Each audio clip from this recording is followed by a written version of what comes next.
Kumaraswamy foundation के अध्यक्ष आदरणीय प्रोफेसर आर.के. मिश्र और मेरे मित्र प्रोफेसर ब्रजेंद्र कुमार पांडे, जिनके प्रति मैं कितना कृतज्ञ हूँ ये मैं अभी आपको बता नहीं सकता। मुझे तो पांडे जी को मेरे ख्याल से एक तरह से नहीं बल्कि कई तरह से मुझे धन्यवाद देना चाहिए। एक तो उसकी वजह यह है कि उन्होंने मुझे चुना कि मैं आप लोगों के बीच में आऊं और अपने विचारों को आपके सामने पेश करूं, और दूसरा इसलिए कि उन्होंने मेरा सुझाया हुआ विषय मान लिया। ये एक ऐसा विषय है, कोलोनाइजेशन थ्रू सोशल साइंसेज या उपनिवेशन बजरिए समाज विज्ञान। जब भी इस तरह के विषय पर चर्चा होती है तो लोग थोड़ा चौंकते हैं, और जब से इस देश में पिछले 10-11 साल से एक खास तरह की सरकार बनी है तो और भी ज़्यादा चौंकते हैं। लोगों को लगता है कहीं उसी दिशा में तो हमको ढकेल कर नहीं ले जाया जा रहा है। तो मैं कहता हूँ नहीं, ये विषय अलग तरह का विषय है, और अगर हमें अपनी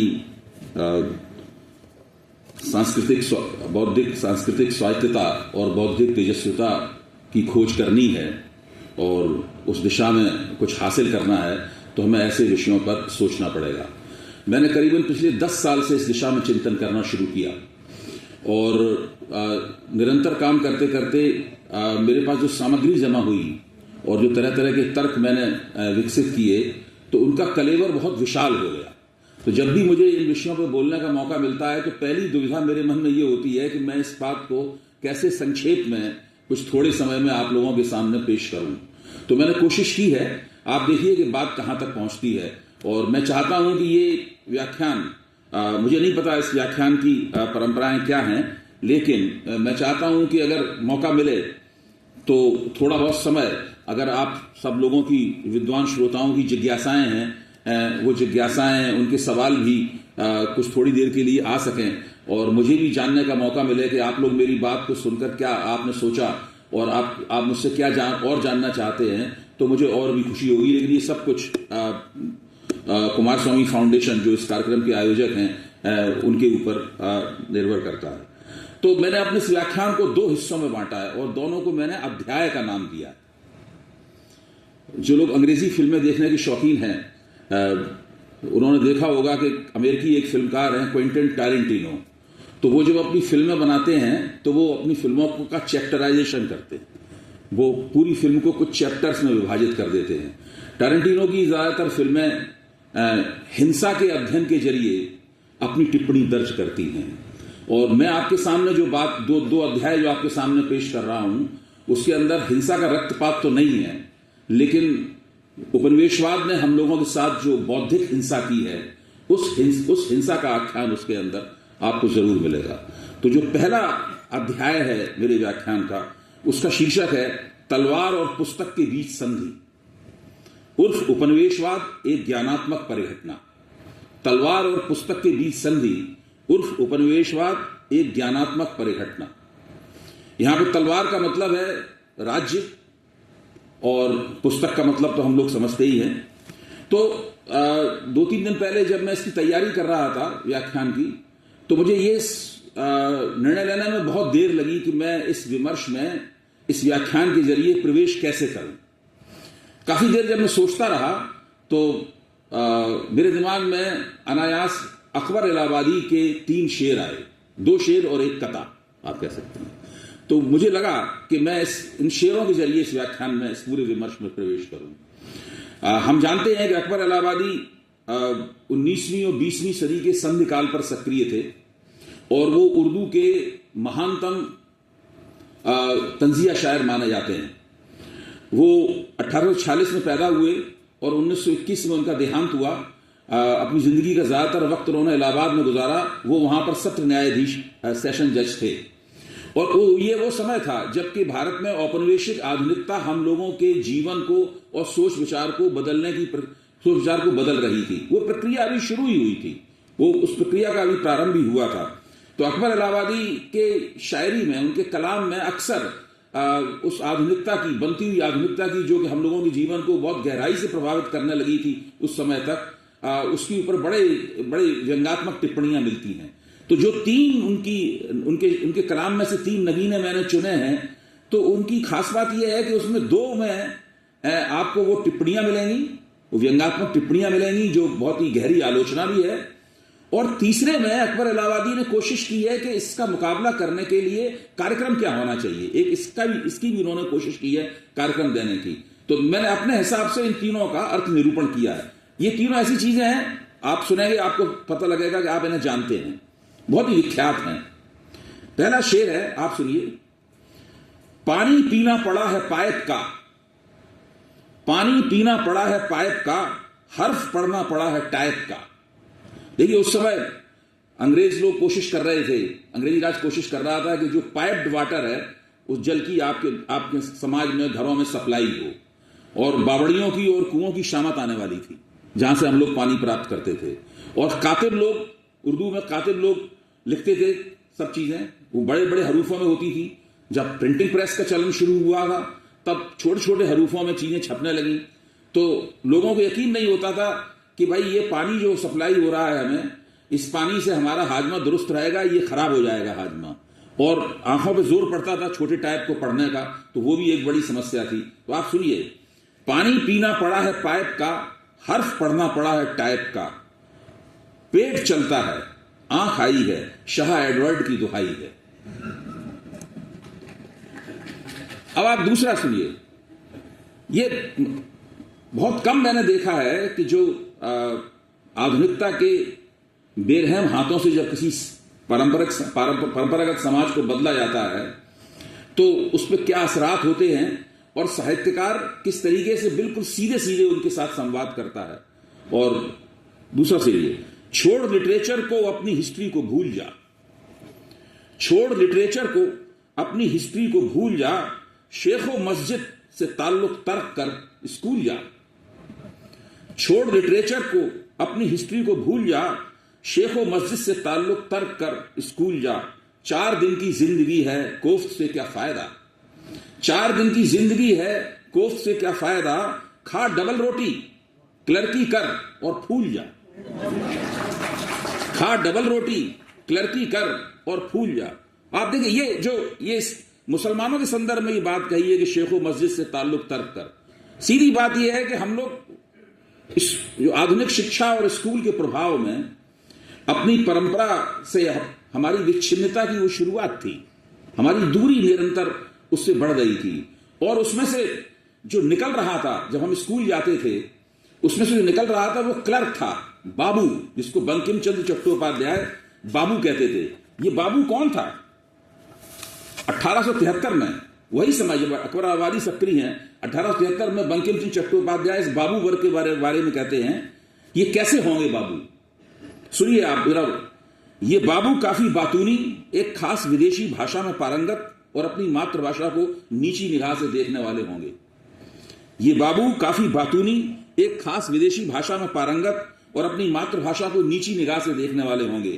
कुछ बेहद काबिल बाबू तो ऐसे भी होंगे कि अपनी मातृभाषा में बातचीत कर पाने में अक्षम निकलेंगे। विष्णु की तरह उनके भी 10 अवतार होंगे। कहते हैं विष्णु की तरह उनके भी 10 अवतार होंगे। क्लर्क, गिनिए, क्लर्क, अध्यापक, ब्रह्म समाज के सदस्य, मुनि, डॉक्टर, वकील, मजिस्ट्रेट, जमींदार, संपादक और बेरोजगार। ये बाबू वर्ग जो है ना, उसके 10 अवतार होंगे। पूरा आप देखिए, पूरा समाज जो उस वक्त बन रहा था, बंकिम बाबू ने उसका पूरा चित्र खींच दिया है। ये बाबू घर में जलपान और दोस्तों के घर पर सुरापान करेंगे। अब बंकिम चटर्जी कहते हैं ये बाबू घर में जलपान और दोस्तों के घर पर सुरापान करेंगे। वे तवायफों के अड्डों पर गालियां और मालिकों के यहां फटकार खाएंगे। अब मैं आता हूं अकबर इलाहाबादी के उस तीसरे शेर की तरफ, जहां पर वो आधुनिकता की काफी सफल आलोचना करने के बाद में वहां पर आधुनिकता के खिलाफ, आधुनिक राज्य के खिलाफ, औपनिवेशिक राज्य के खिलाफ संघर्ष का एक छोटा सा कार्यक्रम पेश करने की कोशिश कर रहे हैं। ये बहुत मशहूर है। जब मैं अखबार नवीसी करता था तो ये शेर हम लोगों की जुबान पर रहता था। खींचो ना कमानों को न तलवार निकालो। आप सब लोगों ने सुना होगा, खींचो ना कमानों को न तलवार निकालो, जब तोप मुकाबिल है तो अखबार निकालो।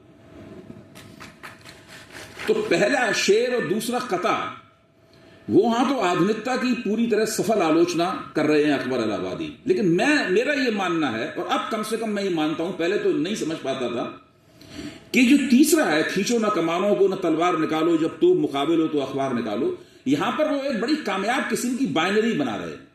तोप जो है वो जो औपनिवेशिक राज्य है उसकी नुमाइंदगी कर रही है, और अखबार जो है उसके खिलाफ संघर्ष का औजार बन सकते हैं। लेकिन यहां पर एक अंतर्विरोध हमें साफ दिखाई पड़ता है। जिस स्कूल में जाकर क्लर्क बन रहे, जो स्कूल जो है वो क्लर्कों की फैक्ट्री है, मेरा कहना है अखबार भी वहीं से बन रहा है। अखबार उस स्कूल से आजाद नहीं है, स्कूल से कहीं बाहर अखबार नहीं बना है।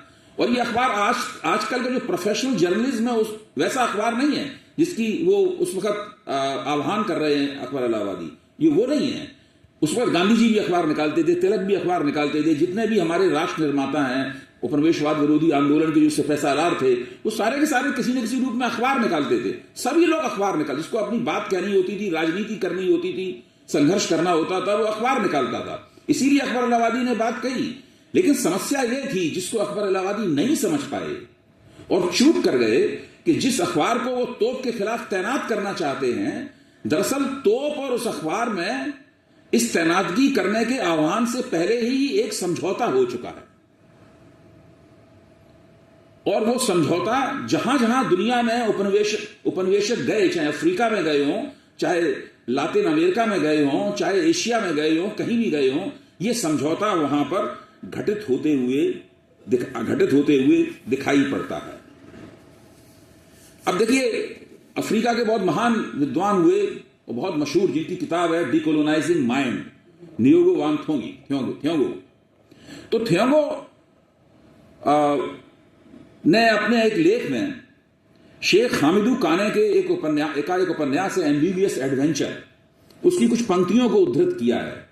वहां पर आपको दिखाई पड़ेगा कि वहां पर तोप और स्कूल की जो बाइनरी है, उसका जो द्विभाजन है, उस द्विभाजन को अकबर इलाहाबादी से भिन्न तरीके से उस अफ्रीकी उपन्यासकार ने, वो भी साहित्यकार हैं, अफ्रीकी उपन्यासकार ने संसाधित किया है।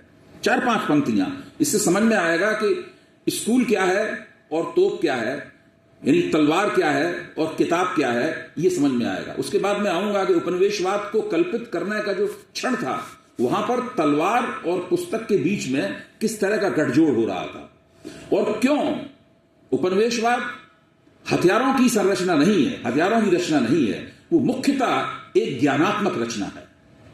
वो मुख्यतः हथियारों के आधार पर हम लोगों पर जीत नहीं हासिल की गई है। उपनिवेशवाद का मतलब ही है हम लोगों के ऊपर एक ज्ञानात्मक जीत हासिल करना। इसीलिए वो जीत बहुत गहरी है, और युद्ध लड़कर हथियारों के जरिए युद्ध लड़कर उसको पराजित नहीं किया जा सकता। तो शेख हामिदू काने, जो अफ्रीकन उपन्यासकार हैं, अपने उपन्यास एमबीबीएस एडवेंचर में लिखते हैं, उनकी कुछ पंक्तियों को मैं उद्धृत कर रहा हूं। उस काले महाद्वीप में जो घटा, उस पर गौर करने से समझ में आने लगता है कि उनकी असली ताकत उन तोपों में नहीं थी जिन्हें सुबह सुबह दागा गया था। उस काले महाद्वीप में जो घटा, उस पर गौर करने से समझ में आने लगता है कि उनकी असली ताकत उन तोपों में नहीं थी जिन्हें सुबह सुबह दागा गया था। ताकत तो उसमें थी जिसे तोपों के बाद इस्तेमाल किया गया। वह था नया स्कूल, वह था नया स्कूल जो उन तोपों के पीछे पीछे चल रहा था। इस नए स्कूल की संरचना तोपों से भी बनी थी, और उसमें एक अलग तरह का चुंबकीय आकर्षण भी था। तोप के जरिए स्कूल ने एक जंगी हथियार की दक्षता हासिल की, तोप के जरिए स्कूल ने एक जंगी हथियार की दक्षता प्राप्त की, लेकिन तोप से भी बेहतर होकर उसने उस विजय को स्थायित्व प्रदान कर दिया। तोप जिस्म को ताकत के दम पर अधीनस्थ करती है, लेकिन स्कूल रूह को अपने मोहजाल में फंसा लेता है। कुल मिलाकर मैं कहना यह चाहता हूं कि उपनिवेशवाद जितना तोप से बना है, उससे भी ज्यादा वह स्कूल से और अखबार से बना है। मैं यह भी कहना चाहता हूं कि उपनिवेशवाद एक फौजी और एक वाणिज्यिक परिघटना तो है ही, लेकिन वह उससे भी ज्यादा एक ज्ञानात्मक परिघटना है। यह ज्ञानात्मक उपनिवेशवाद की यह ज्ञानात्मक संरचना ही है जो उसे उसकी उत्तरजीविता प्रदान करती है। मैं समझता हूं ये जो लाइन, ये जो पंक्ति है, वो मेरे इस व्याख्यान की, अगर कोई महावाक्य होता है तो मेरे इस व्याख्यान का महावाक्य ये पंक्ति ही है। और अपने व्याख्यान के इस पहले अध्याय में मैं 500 साल से ज्यादा पुराने उपनिवेशवाद के उद्घाटन क्षण में ही उसकी इस ज्ञानात्मकता की शिनाख्त करना चाहता हूं। यहां से मैं आपको 1492 में ले चलूंगा। 1492 में ग्रेनेडा की रियासत स्पेन के जो कैथोलिक सम्राट थे फर्डिनांड और उनकी साम्राज्ञी इसाबेला ने जीत ली थी। वहां से जो नजारत अमीरात थी उसको पराजित करके वो आखिरी मूरों की यानी श्याम वर्णीय मुसलमानों की आखिरी रियासत थी स्पेन में, आइबेरियन पेनिनसुला पर, उसको उनको पराजित कर दिया गया था। और उसी जहां पर उस अमीर का दरबार लगा करता था वहीं पर फर्डिनांड ने और इसाबेला ने अपना दरबार लगाया था। उसी दरबार में उपनिवेशवाद का पहला घोषणा पत्र पेश किया जा रहा है। उपनिवेशवाद की शुरुआत नहीं हुई अभी, उसके कुछ दिन बाद होने वाली, कुछ महीने बाद उपनिवेशवाद की शुरुआत होने वाली है। दरबार लगा हुआ है और उसमें उसका पहला घोषणा पत्र पेश किया जा रहा है। और यह घोषणा पत्र किसी राजनेता ने, किसी सम्राट ने, किसी सिपह सालार ने या किसी राज्य शास्त्र के धनी रणनीतिकार ने पेश नहीं किया था। इसे पेश किया था एक व्याकरण ने, एक ग्रामेरियन ने पेश किया था। इसे पेश किया था एक कोशकार ने, एक ऐसा कोशकार जो यूरोपियन रेनेसांस की मानववादी विद्या में 20 साल तक पारंगत होकर स्पेन लौटा था, इटली से स्पेन लौटा था। इस विद्वान का नाम था एलियो अंतोनियो डी लेब्रिजा। एलियो अंतोनियो डी लेब्रिजा ने लैटिन की तर्ज पर कैस्टिलियन का एक व्याकरण लिखा था। इस व्याकरण का शीर्षक था ग्रामेटिका द ला लैंगुआ कैस्टेलाना। आज की जो स्पेनिश है, स्पेनी भाषा है, उसको उस जमाने में कैस्टिलियन कहा करते थे, क्योंकि उस रियासत का नाम कैस्टिले था, इसलिए उसको कैस्टिलियन कहा करते थे। तो कैस्टिलियन का कहने का मतलब ये है कि वो स्पेनिश का व्याकरण था। 18 अगस्त 1492 को नेब्रिजा ने महारानी इसाबेला के सामने कैस्टिलियन का वो व्याकरण पेश किया। यह तारीख ध्यान देने योग्य है। इससे ठीक 6.5 महीने पहले यानी 2 जनवरी को स्पेन की कैथोलिक सेनाओं ने आइबेरियन द्वीप समूह की आखिरी इस्लामिक रियासत ग्रेनेडा पर जीत हासिल की थी। कोलंबस का जहाजी बेड़ा नई दुनिया की खोज के लिए इस प्रकरण के ठीक 15 दिन पहले यानी 3 अगस्त को रवाना हुआ था। और इसी दरबार में उससे कोलंबस ने महारानी इसाबेला से उसकी इजाजत ली थी। और इसके 53 दिन बाद यानी 12 अक्टूबर को कोलंबस के बेड़े ने कैरेबियन के गोवाना हानी द्वीप पर लंगर डालकर उपनिवेशन की शुरुआत की थी। ये जो 6 महीने हैं, ये पूरे 6-7 महीने ही आप देख सकते हैं कि इन्हीं में उपनिवेशन का जो उद्घाटन क्षण है वो इन 6-7 महीनों में ही फैला हुआ है। जब नेब्रिजा ने इसाबेला के सामने कैस्टिलियन का व्याकरण पेश किया तो इसाबेला को थोड़ा ताज्जुब हुआ। महारानी ने पलटकर सवाल किया, इस तरह की किताब का मैं क्या करूंगी? ये भाषा तो मुझे पहले से ही आती है। इस पर नेब्रिजा ने भविष्यवाणी करते हुए एक उत्तर दिया। वो उत्तर बहुत ही विख्यात उत्तर है। कभी भी आप अगर नेट पर गूगल में टाइप करेंगे तो वो पूरा का पूरा उत्तर जो नेब्रिजा और महारानी का संवाद के रूप है, जिसको फिर बाद में नेब्रिजा ने कैस्टिलियन के उस व्याकरण की भूमिका में लिख भी दिया खुद भी, वो पूरा का पूरा आपको मिल जाएगा। मैं जहां जहां जाता हूं ये जरूर एक पैराग्राफ पढ़ता हूं और दोहराव का जोखिम उठाते हुए मैं उसको फिर से आपके सामने पढ़ूंगा और फिर इवान इलिच की मदद से मैं उसकी वो व्याख्या करूंगा जिससे मेरे इस व्याख्यान को थोड़ी आगे बढ़ाने में मदद मिलेगी। अब नेब्रिजा महारानी से कह रहे हैं, मेरी परम वैभवशाली महारानी, एक बात मैं विश्वास के साथ कह सकता हूं कि भाषा हमेशा से ही साम्राज्य की सेवारत पत्नी की तरह रही है। ये ज्ञात मानवीय इतिहास में पहला क्षण था जब किसी ने भाषा और साम्राज्य के संबंधों की यह व्याख्या की। इससे पहले कभी भी नहीं ये कहा गया था, कहीं नहीं मिलता है। मेरी परम वैभवशाली महारानी, एक बात मैं विश्वास के साथ कह सकता हूं कि भाषा हमेशा से ही साम्राज्य की सेवारत पत्नी की तरह रही है और आगे भी उसकी जोड़ीदार बनी रहेगी। यहां तक कि इन दोनों की शुरुआत, बढ़ोतरी और पनपने की प्रक्रिया भी साथ साथ चलती है और आगे चलकर उनका पतन भी साथ साथ होता है। अब चर्च का शुद्धिकरण हो चुका है, परिणाम स्वरूप ईश्वर के साथ हमारी घनिष्ठता बढ़ गई है। मजहब के दुश्मनों को हमने हथियारों के दम पर पराजित कर दिया है। न्यायोचित कानूनों को लागू किया जा रहा है जिनके कारण हम सब परस्पर बराबरी के साथ जिंदगी गुजार सकते हैं। अब तो केवल कलाओं का शांतिपूर्ण विकास ही बाकी है और इन कलाओं में सबसे अहम है भाषा का कौशल, जो मनुष्य का विलक्षण गुण है। यह एक ऐसा माध्यम है जिससे मिलने वाली समझ को केवल चिंतन से ही समृद्ध किया जा सकता है। इसके बाद नेब्रजा ने महारानी को एविला के बिशप का वह कथन याद दिलाया जिसमें एविला के बिशप ने कहा था, जल्दी ही महारानी आप ऐसे बहुत से बर्बरों को अपने महातत करेंगी जो अजीबोगरीब जुबानों में बोलते होंगे। आपकी विजय के कारण इन लोगों के लिए एक नई जरूरत पैदा होगी। विजेता का दायित्व होता है विजितों को अपने कानूनों से नवाजना, और साथ में उनके लिए जरूरत होती है नई भाषा की जो हमारे साथ आएगी। मेरा व्याकरण उन्हें कैस्टिलियन जुबान सिखाएगा, उसी तरह जैसे हमने अपने युवाओं को व्याकरण के जरिए लातिन सिखाई है। अब आप यहां पर देखते हैं कि ग्रेनेडा जीतने के बाद स्पेन कोलंबस को इजाजत दे चुका था कि आप नई दुनिया की खोज में जाइए, और जब कोलंबस ने गुआनावानी द्वीप पे लंगर डाला तो वहां से फिर कोलंबस के राजा के दरबार को संदेश आने वाले थे कि आज मैंने इस द्वीप पे कब्जा कर लिया, आज मैंने इस द्वीप पे कब्जा कर लिया, आज मैंने इस पहाड़ी पे कब्जा किया, आज मैंने इस नदी पे कब्जा किया। जो कैरेबियन में जहां पे उपनिवेशन की शुरुआत हो रही है वहां पर, यहां पर आपको नेब्रजा भाषा आधारित राष्ट्र राज्य का पहला सूत्रीकरण करते हुए दिखते हैं। एक भाषा आधारित राष्ट्र राज्य का पहला सूत्रीकरण करते हुए दिखते हैं। यह पहला प्रस्ताव है, इससे पहले यह प्रस्ताव कभी भी नहीं आया था। बेनेडिक्ट एंडरसन ने तो अभी कुछ दिन पहले किताब लिखी है, लेकिन नेब्रजा ने उपनिवेशन के उद्घाटन क्षण में ही ये बात कह दी थी। अब मैं इवान इलिच के जरिए ये जो पूरा संवाद हुआ नेब्रजा और महारानी इसाबेला के बीच में, इवान इलिच ने एक बहुत ही अर्थपूर्ण इसका अर्थोद्घाटन किया है।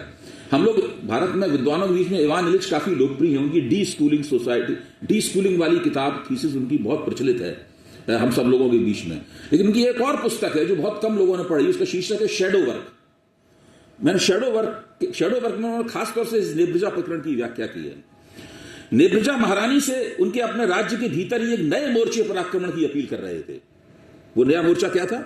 उन्होंने इजाबेला से उनकी ही प्रजा द्वारा बोली जाने वाली भाषा के उपनिवेशन का औजार भेंट करने की पेशकश की। वे चाहते थे कि महारानी लोगों की जुबान के ऊपर अपनी जुबान, अपनी भाषा आरोपित करें। यहां नेब्रजा महारानी को याद दिलाते हैं कि तलवार यानी कि राज्य और पुस्तक यानी कि बौद्धिकता के बीच एक नई संधि मुमकिन है। उनका प्रस्ताव राजशाही के भीतर सेकुलर दायरों के बीच एक कोवेनेंट बाइबल में वर्णित प्रसंविदा या प्रतिज्ञा पत्र है। तो ईश्वर और फरिश्तों के बीच में जब आप ओल्ड टेस्टामेंट पढ़ते हैं तो उसमें जो ईश्वर है, जो ईसाई खुदा है, वो फरिश्तों को कुछ खास तरह के निर्देश देकर भेजता है धरती की हुकूमत करने के लिए। तो उनके बीच में जो समझौता हुआ है काम करने का, वही कोवेनेंट है। कोवेनेंट करने का था। नेब्रजा चाहते हैं कि तलवार और धर्म दोनों की अपनी अपनी जगह संप्रभु हैसियत है के बीच स्थापित कोवेनेंट से अलग तरह का कोवेनेंट तलवार और विशेषज्ञता के बीच होना चाहिए। इसके दायरे में साम्राज्य के विस्तार का तंत्र, साम्राज्य की भीतरी विविधता और वैज्ञानिक नियंत्रण की प्रणाली भी आ जाती है। राज्य और कोवेनेंट का व्यवहारिक मतलब क्या था? इवान इलिच ने इसका खुलासा करते हुए बताया है कि राज्य द्वारा बुद्धिजीवी वर्ग को अपने हितों के लिए इस्तेमाल करने के संस्थागत बंदोबस्त की इससे शुरुआत की जा सकती थी। इसाबेला ने नेब्रजा के सुझावों पर अमल करते हुए अपनी शासकीय परिषद में सामंतों की जगह लेटराडो को नियुक्त करना शुरू किया। लेटराडो का मतलब होता है बुद्धिजीवी और विशेषज्ञ। लेटराडो को नियुक्त करना शुरू हुआ। इस तरह एक नए मर्सिनरी समुदाय का उदय हुआ, अर्थात अपनी बौद्धिकता बेचने के लिए तैयार विशेषज्ञ बुद्धिजीवियों का तबका जो है वो राज्य के लिए उपलब्ध हो गया। यहां पर जो घटित हो रहा है पूरी यूरोपीय ज्ञानात्मकता में सिलसिलेवार आप यही घटित होते हुए देखते हैं। इसके 150 साल बाद फ्रांसिस बेकन की दुनिया भी यही प्रस्ताव कर रही थी। जॉन लॉक में भी इसी तरह के प्रस्ताव निकल कर आ रहे थे। पूरा एक सिलसिला है। नेब्रजा और महारानी के बीच इस संवाद की एक और पृष्ठभूमि थी। इसका ताल्लुक छापे खाने के आविष्कार से था। नेब्रजा का लातिन व्याकरण जब छप रहा था तो छापे खाने की उम्र केवल 25 साल की हुई थी, और कैस्टिलियन का व्याकरण जब प्रकाशित हुआ तो छापा खाना कुल मिला 35 साल का था। नेब्रजा देख सकते थे कि छापे खाने के कारण किस तरह की पुस्तकों का प्रसार हो रहा है और लोगों के पास किस तरह की पाठ्य सामग्री बहुत बड़े पैमाने पर पहुंच रही है। तो नेब्रजा ने महारानी को जो सुझाव दिए उसका एक अहम मकसद यह भी था कि एक व्याकरण सम्मत और राज्य द्वारा नियंत्रित भाषा में ही पुस्तकें लिखी जाएं। एक व्याकरण सम्मत और राज्य द्वारा नियंत्रित भाषा में ही पुस्तकें लिखी जाएं, छपें और पढ़ी जाएं। इसी भाषा में राज्य द्वारा संचालित अनिवार्य शिक्षा प्रणाली काम करे। छात्रों को केवल यही भाषा सिखाई जाए। इस तरह ज्ञान की रचना, लेखन, प्रकाशन, पाठक वर्ग यानी बौद्धिक जीवन के हर पहलू को राज्य द्वारा नियंत्रित किया जा सके। मानकीय भाषा के जरिए आधुनिक राज्य की नियंत्रणकारी शक्तियों में होने वाली इस वृद्धि की पहली संभावना का उद्घाटन नेब्रिजा के विमर्श का एक ऐसा पहलू है जिस पर इवान इलिच के अलावा और किसी विद्वान ने ध्यान नहीं दिया है। भाषाओं के मानकीकरण का, लैंग्वेज स्टैंडर्डाइजेशन का जो आग्रह है वो इसी जगह से निकलता हुआ दिखता है। मानकीय भाषा के माध्यम से नियंत्रणकारी संहिताएं जिस साम्राज्य केंद्र पर लागू होने थी, उसी तरह उन्हें उसके उपनिवेशों पर भी लागू किया जाना था। अगर वो अपने इंपीरियल सेंटर के ऊपर वो चीज लागू करेंगे, उसी तजर्बे को वो उन जगह भी लागू करेंगे जिनका कोलोनाइजेशन उन्हें अभी करना था। ये पहला क्षण है उपनिवेशवाद के उद्घाटन का। इसी से जुड़ा हुआ दूसरा क्षण वो है जब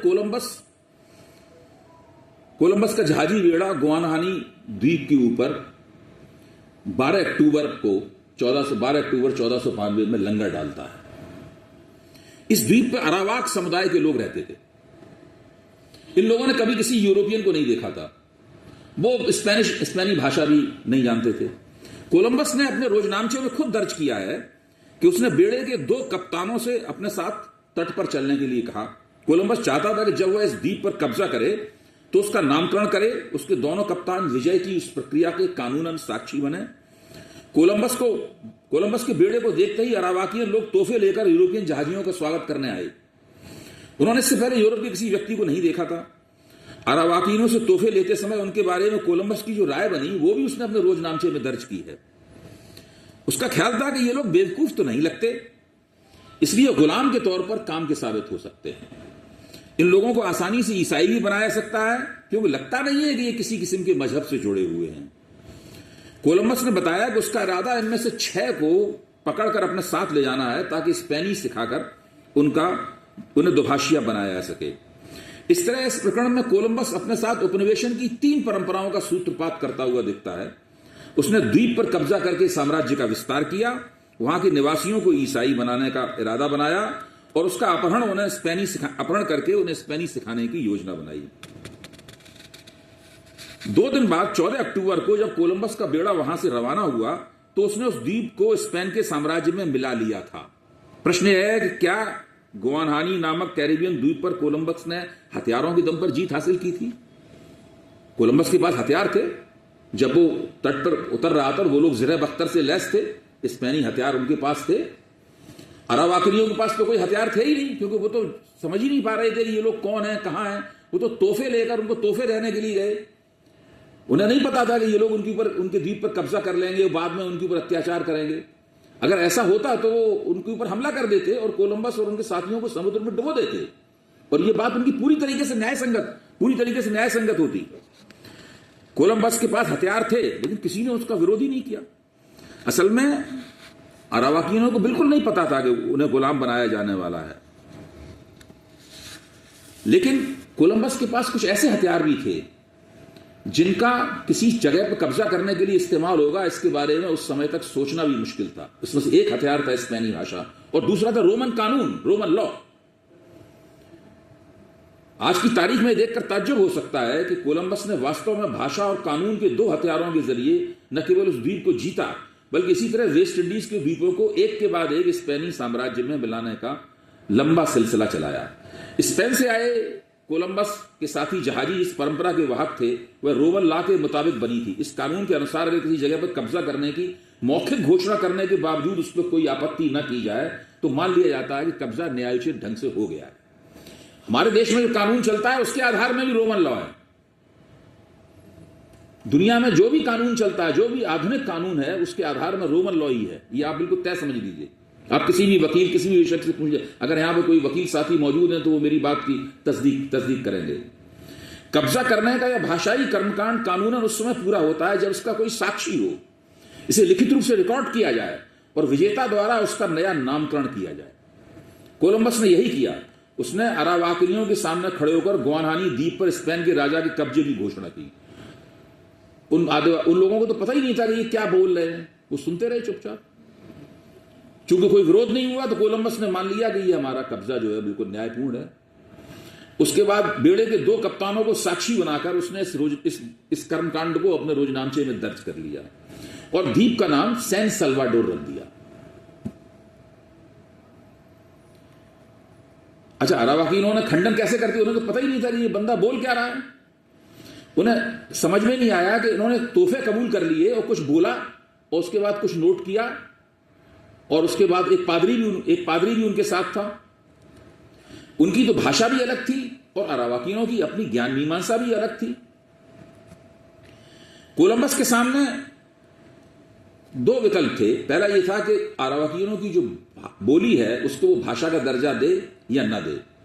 कोलंबस ने इसकी कोई परवाह नहीं की, उसने एक व्यवहारिक नजरिया अपनाया, वो उसी के हिसाब से बदल कर इस नजरिए को अपनाता रहा। बस उसकी दिलचस्पी इस बात में थी कि उसने जो कब्जा किया है उस कब्जे को स्पेन के राज दरबार में मान्यता प्राप्त हो जाए।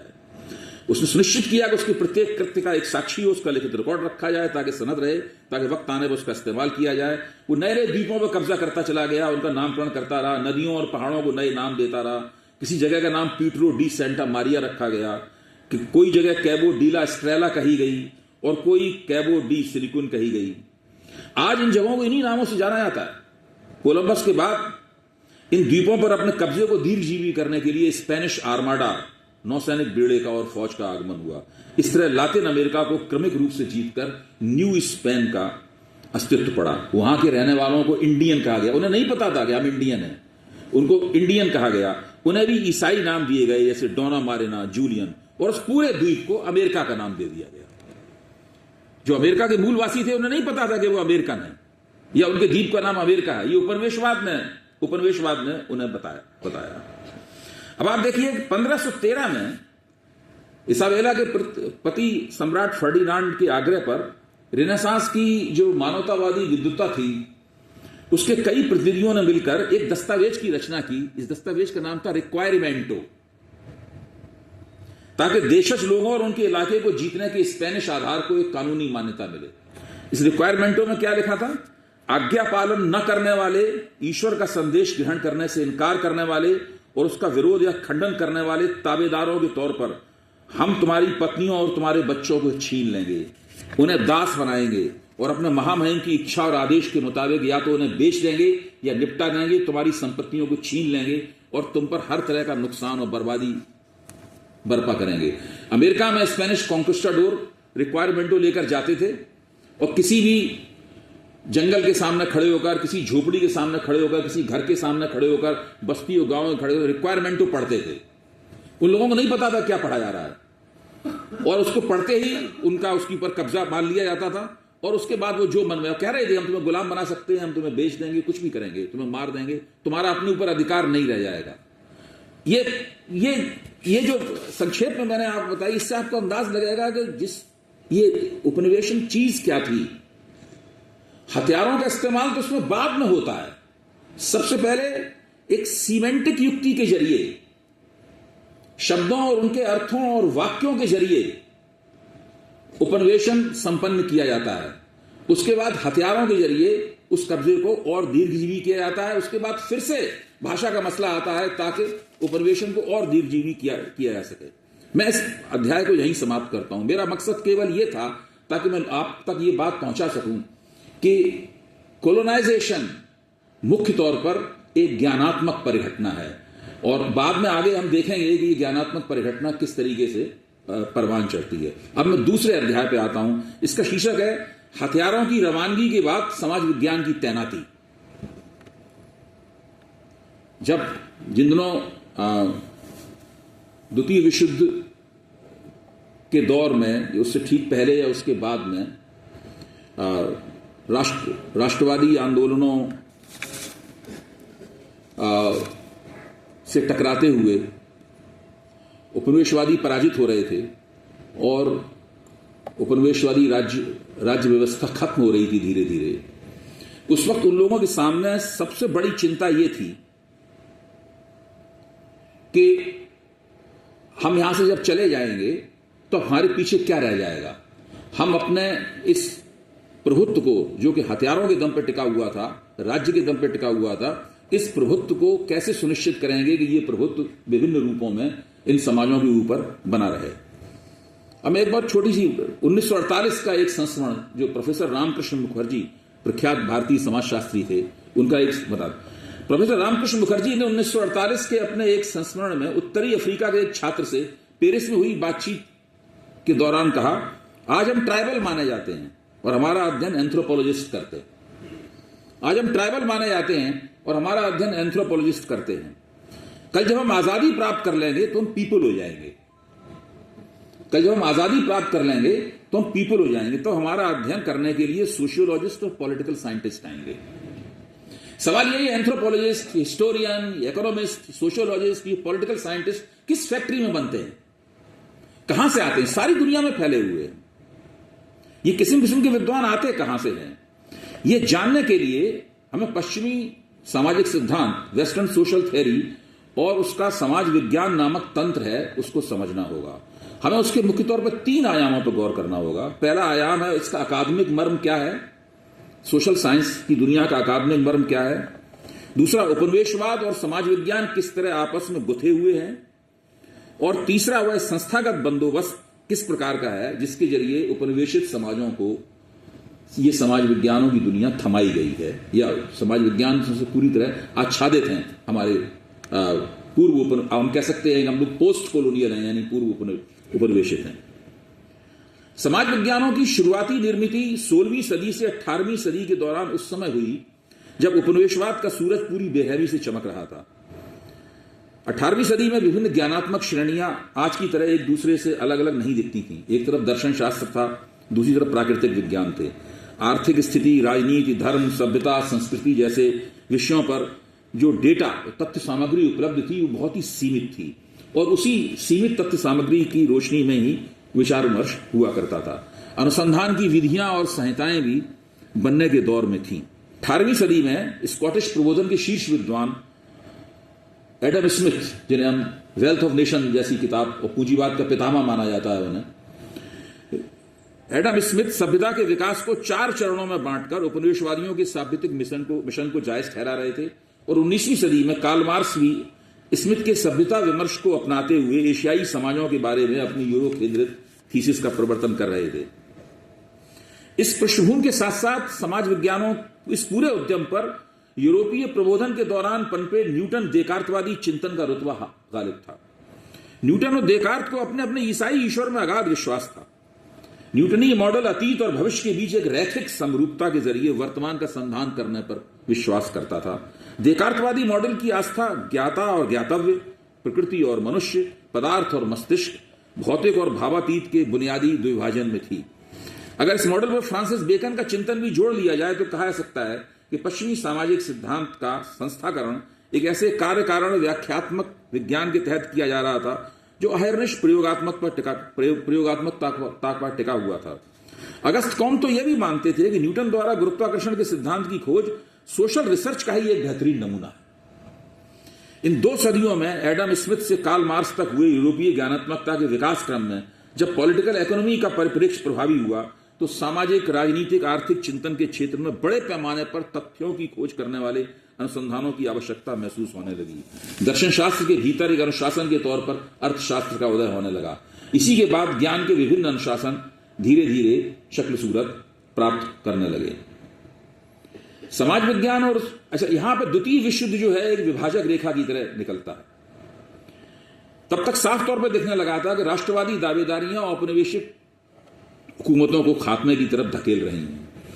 विश्व युद्ध से हुई तबाही, उपनिवेशवाद विरोधी आंदोलन के दोहरे दबाव में यूरोपीय शक्तियों ने हाथ से निकलते जा रहे देशों की आर्थिक, सामाजिक, राजनीतिक संरचनाओं को अपने मंसूबों के मुताबिक गढ़ने के लिए समाज विज्ञानों को मोर्चे पर लगाने के बारे में सोचना शुरू हुआ।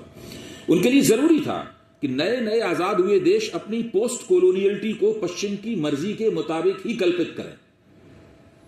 राजनीतिक संप्रभुता मिलने को ही पोस्ट कॉलोनियलिटी का आगाज मान लिया जाए और पश्चिम के इस मंसूबे को कामयाब करने की भूमिका समाज विज्ञानों के जरिए ही निभाई गई। 1945 तक तमाम बहस मुबाहिसे के बाद में समाज विज्ञानों की दुनिया को मुख्य तौर पर 2 विराट ज्ञानात्मक संस्कृतियों में बांटकर व्यवस्थित किया गया।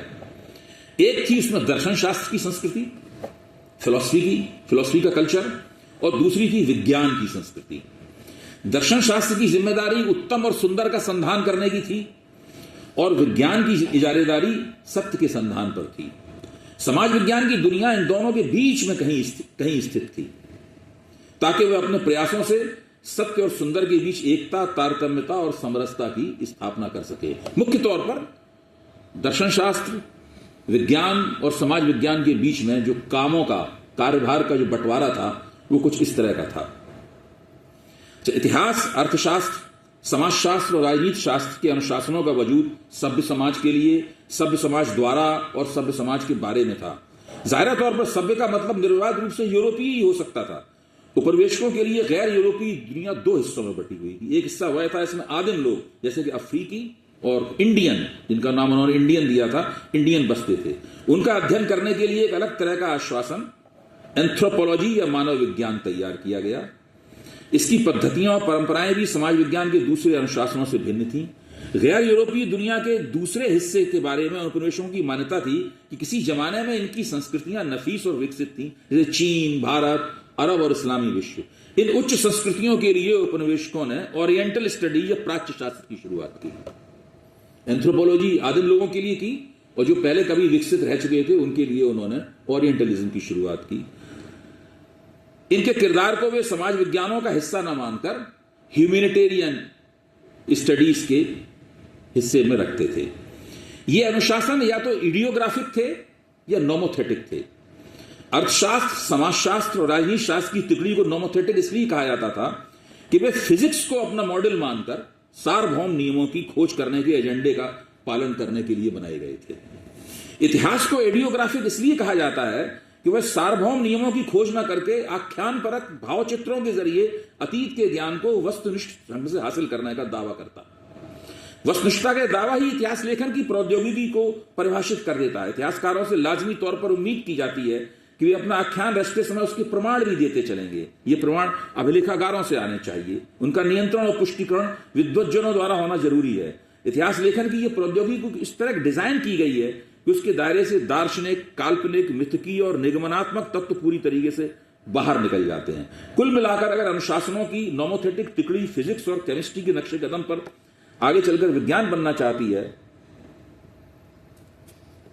तो इतिहास लेखन वस्तुनिष्ठता की खोज के जरिए विज्ञान के निकट पहुंचना चाहता है। एंथ्रोपोलॉजिस्टों और प्राच्य अध्येताओं को लगता था कि वे गैर आधुनिक दुनिया के उन बाशिंदों का वस्तुनिष्ठ अध्ययन कर रहे हैं जो अन्य हैं या बर्बर हैं। वे अपने काम को नोमोथेटिक की बजाय इडियोग्राफिक श्रेणी में डालना पसंद करते थे। बहरहाल आज का समाज विज्ञान इन्हीं 6 बुनियादी अनुशासनों पर टिका है: इतिहास, अर्थशास्त्र, राजनीति विज्ञान, समाजशास्त्र, मानवशास्त्र और प्राच्य शास्त्र। इन 6 अनुशासनों का विन्यास कुछ इस तरह किया गया है कि इससे पूर्व उपनिवेशकों और पूर्व उपनिवेशितों के बीच में 3 तरह के दरारनुमा विभाजन उभर आए हैं। पहला विभाजन है अतीत और वर्तमान का, यानी अतीत इतिहास के खाते में जाता है, वर्तमान अर्थशास्त्र, राजनीति शास्त्र, समाजशास्त्र के खाते में जाता है। दूसरा विभाजन था पश्चिम का सभ्य समझा जाने वाला संसार। यह इतिहास, अर्थशास्त्र, राजनीति शास्त्र और समाजशास्त्र के खाते में जाता है। और शेष विश्व आदिम समुदायों के लिए मानव शास्त्र और गैर पश्चिमी उच्च समुदायों के लिए प्राच्य शास्त्र, जैसा कि मैंने आपको बताया।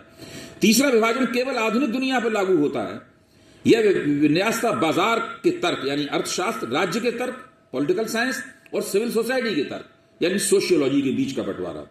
शुरू में इन अनुशासनों की जो सीमाएं थी काफी गैर लचीली थी, लेकिन धीरे धीरे जैसे जैसे मानव समाज की जटिलताएं और बढ़ती गई तो ये अनुशासन काफी परस्पर व्यापी होते चले गए और फिर नतीजा निकला कि बहु अनुशासनीयता और अंतर अनुशासनीयता की मात्रा धीरे धीरे इनमें बढ़ती चली गई। लेकिन जो बुनियादी ढांचा है अभी वैसा का वैसा ही है। अच्छा, 1945 तक स्थिति यह थी कि लगभग 95% सोशल साइंस दुनिया के 5 देशों के विद्वानों और विश्वविद्यालयों में ही केंद्रित थी। ये 5 देश थे: France, great Britain, Germany, Italy और संयुक्त राज्य अमेरिका। ज्यादातर विद्वान भी इन्हीं देशों के थे। उनके द्वारा किया जाने वाला ज्ञान का संधान पश्चिम के सामाजिक और व्यक्तिगत अनुभव की रोशनी में ही किया जाता था। अच्छा, इसको यूनिवर्सल या सार्वभौम बनाया किसने? उस विश्वविद्यालय प्रणाली ने सार्वभौम बनाया जो विश्वविद्यालय प्रणाली कोलोनियलिज्म के जरिए हम कोलोनाइज्ड देशों में उपनिवेशन के जरिए उपनिवेशित देशों में पहले से ही स्थापित हो चुकी थी।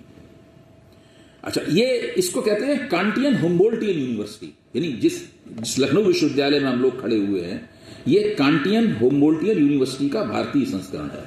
आप इसका नाम अंबेडकर विश्वविद्यालय रख दीजिए, आप इसका नाम महात्मा गांधी के नाम पर रख दीजिए, आप इसको हिंदू विश्वविद्यालय कहने लगी, या बीएचयू को तो हम बनारस हिंदू, महामना मदन मोहन मालवीय ने उसकी स्थापना की थी, सर सैयद अहमद खान ने अलीगढ़ मुस्लिम विश्वविद्यालय की स्थापना की थी।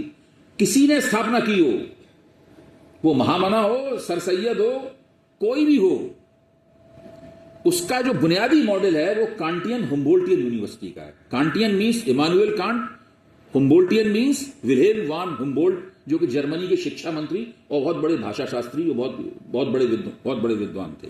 इसके बारे में बहुत संक्षेप में, ताकि हम समझ जाएं कि ये नालंदा और तक्षशिला विश्वविद्यालय की ये के संस्करण नहीं है। वो विश्वविद्यालय कैसे थे हमें नहीं पता है, उसके बारे में कुछ किताबों में उसकी कुछ रूपरेखा दिखाई पड़ती है। हम सब लोग इन्हीं विश्वविद्यालयों की पैदाइश हैं, और जब तक हम इन विश्वविद्यालयों को नहीं बदलते तब तक इन्हीं में से हम लोगों की जो भी ज्ञानात्मकता है वो इन्हीं के अंदर से निकलेगी।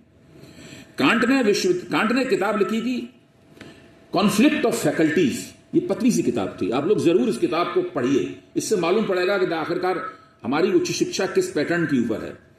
कांट ने विश्वविद्यालयों के संकायों को उच्च और निम्न श्रेणी में फिट करते हुए दो संबंधों की व्याख्या की, विश्वविद्यालय के संकायों के भीतर के आपसी संबंध और विश्वविद्यालय के राज्य के साथ संबंध। कांट का विचार था कि धर्मशास्त्र, विधि और औषधि संकायों का उच्च महत्व होना चाहिए और दर्शन शास्त्र का महत्व निम्न होना चाहिए। उच्च संकायों के साथ राज्य के संबंधों के विषय में कांट की राय एकदम स्पष्ट थी। इन संकायों में किन उसूलों की रचना होगी, किस प्रकार होगी, उन्हें सार्वजनिक किया जाएगा या नहीं, उनका लोगों पर क्या असर पड़ेगा, इन तमाम विषयों का निर्धारण कांट की निगाह में इन संकायों के अध्यापकों और सरकार के बीच अनुबंध के मुताबिक होना था। कांट इस मामले में भी स्पष्ट थे कि इस अनुबंध में सरकार की मर्जी ही चलनी है। देखिए वहां पर किताब तलवार और लेटराडो के बीच में क्या ताल्लुक नेब्रिजा और इसाबेला ने मिलकर कायम किया था, वही उसके कई सौ साल बाद कांट बिल्कुल वही सिफारिश कर रहे हैं। अनुबंध में सरकार की ही मर्जी चलनी है। दरअसल कांट विश्वविद्यालय की सांगठनिक आयोजना संयोग पर छोड़ने को तैयार नहीं थे। आयोजनाओं को इस हिसाब से तैयार किया जाना था कि सरकार के लक्ष्यों की पूर्ति में वे सहायक हो सके। जहां तक दर्शन शास्त्र की निम्न फैकल्टी का सवाल था, कांट का कहना था कि इसे सरकार के प्रति जवाबदेह न होकर अपना एजेंडा स्वयं तय करना होगा। कुल मिलाकर कांट का आग्रह यह था कि विश्वविद्यालय सरकार द्वारा नियंत्रित किया जाना चाहिए पर आदेशित नहीं। यह है यूरोपियन लिबरलिज्म, जिसमें बुद्धिजीवी और विद्वान की स्वतंत्रता की कस्में खाई जाती हैं, उसका सार तत्व। वो आदेशित नहीं होता है, उसको सीधे सीधे आर्डर नहीं दिया जाता है, लेकिन वो नियंत्रित होता है। और नियंत्रण करने के बहुत से तरीके हैं। जो शिक्षा का और यूरोपीय ज्ञानात्मकता का जो संस्थागत विन्यास है, वो उसको नियंत्रित करने का तरीका है। उसमें से एक बार निकलने के बाद में आप कुछ और सोचते ही नहीं है, आप उसी के दायरे में। ये इसीलिए इसी बात को तो आशीष नंदी कहते हैं कि पश्चिम अपनी आलोचना करने का तरीका भी आपको स्वयं ही सिखाता है। आप बड़े संस्कृति परक तरीके से पश्चिम की आलोचना करते हैं, और जब संस्कृति परक तरीके से पश्चिम की आलोचना नहीं करते तो आपकी आलोचना को वैध नहीं करार दिया जाता, फिर कहा जाता है ये तो बहुत गड़बड़ आलोचना है। पश्चिमी बुद्धिजीवी और बौद्धिक स्वतंत्रता की और स्वायत्तता की जो चर्चाएं हमेशा रहती हैं, उसका मर्म इसीलिए राज्य के नियंत्रण और आदेश के बीच में कहीं ना कहीं फंसा रहता है। कुछ विद्वानों की राय है, खैर मैं इस चीज को छोड़ देता हूं, इसको मैंने स्पष्ट कर दिया है। अच्छा, हुम्बोल्ट कांट के बहुत बड़े प्रशंसक थे, तो उन्होंने बिल्कुल कॉन्फ्लिक्ट ऑफ फैकल्टी में दिए गए निर्देशों के मुताबिक जर्मनी में विश्वविद्यालय प्रणाली की नींव रखी। उन्होंने एक ऐसी विश्वविद्यालय प्रणाली का मानचित्र तैयार किया, इसमें छात्र और अध्यापक के बीच मेरिट आधारित संबंध थे। विश्वविद्यालय के विभागों, चर्च की शब्दावली के प्रभाव में उस समय विभागों को सेमिनार के नाम से बुलाया जाता है। हम लोग भी रोज दिन रात सेमिनार करते रहते हैं, सेमिनार भी एक क्रिश्चियन टर्म है। डीन शब्द जो आया है, ये सब सारे जो क्रिश्चियन, जो चर्च के अंदर तैयार की जाने वाली एपिस्टेमोलॉजी की, सारे शब्द भी वहीं से आए हैं, जिनको हम लोग रोजमर्रा इस रूप में इस्तेमाल करते हैं जैसे कि इनका ईसाइयत से कोई ताल्लुक नहीं है। विश्वविद्यालय, हाँ, विश्वविद्यालय के विभागों का लक्ष्य होता था कि अधिक से अधिक सरकारी धन पाने की युक्तियां खोजते रहना। अकादमी जनरलों को इस तरह डिजाइन किया जाता था कि विभिन्न अनुशासनों की विशिष्ट शब्दावली का इस्तेमाल करके विद्वानों और आम जनता के बीच एक खाई बनाई जा सके। ब्रिटेन समेत यूरोप के अन्य देशों ने भी इस नए विश्वविद्यालय को हाथों हाथ लिया। इससे उन्हें उच्च शिक्षा का एक सुचिंतित औजार मिल रहा था। यूरोप से उपनिवेशवाद के जरिए यह विश्वविद्यालय उत्तरी अमेरिका पहुंचा। एशिया, अफ्रीका और दक्षिणी अमेरिका के उपनिवेशों में इसी विश्वविद्यालय की कलमें लगाई गई। प्रबोधनकालीन यूरोप में जो कांटियन हम्बोल्टियन यूनिवर्सिटी बन रही थी, वह न केवल अपने मर्म में बल्कि अपने संस्थागत रूप में पूरी तरह से चर्च नियंत्रित शिक्षा प्रणाली की निरंतरता में थी। प्रोफेसर सी के राजू ने, जो बहुत बड़े मैथमेटिशियन हैं, सी के राजू ने अपने एक लेख में आधुनिक और बुद्धिवादी कही जाने वाली पश्चिमी शिक्षा के इस पहलू पर तथ्यात्मक रोशनी डाली है।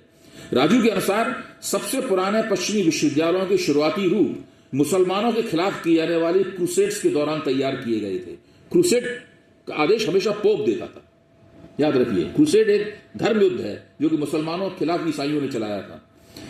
इसके 3 मकसद थे। पहला, ज्ञान के क्षेत्र में मुसलमानों से प्रतियोगिता करना, यानी न केवल पुल बनाने की प्रौद्योगिकी सीखना बल्कि टोलेडो की लाइब्रेरी में रखी हुई अरबी पुस्तकों का अनुवाद करना, और यह करते हुए उनके पाठ में उस ज्ञान को यूनानी ज्ञानात्मकता की उपलब्धि बताने वाले जाली तथ्यों को घुसेड़ना। इन लाइब्रेरियों का दूसरा मकसद था चर्च के जड़सूत्री रवैये पर परम आस्था रखने वाले मिशनरियों की फौज तैयार करना। इनका तीसरा मकसद था चर्च के प्राधिकार पर पूरी तरीके से निष्ठा रखने वाले शिक्षितों की पीढ़ियां तैयार करना, ताकि जब चर्च अपने जड़ सूत्रों में तब्दीली करे तो उन्हें बिना किसी बहस के मान लिया जाए। राजू के अनुसार ये तीनों पहलू मिलकर मानस पर नियंत्रण की बौद्धिक प्रौद्योगिकी की रचना करते थे। राजू बताते हैं कुछ शिक्षा के सभी प्रतिष्ठित पश्चिमी संस्थान पूर्ण रूप से चर्च के स्वामित्व और नियंत्रण में ही चलते थे। यह स्थिति सदियों तक जारी रही, चाहे वो ऑक्सफोर्ड विश्वविद्यालय हो, कैम्ब्रिज हो या पेरिस का विश्वविद्यालय हो, सब पर चर्च की ही इजारेदारी थी।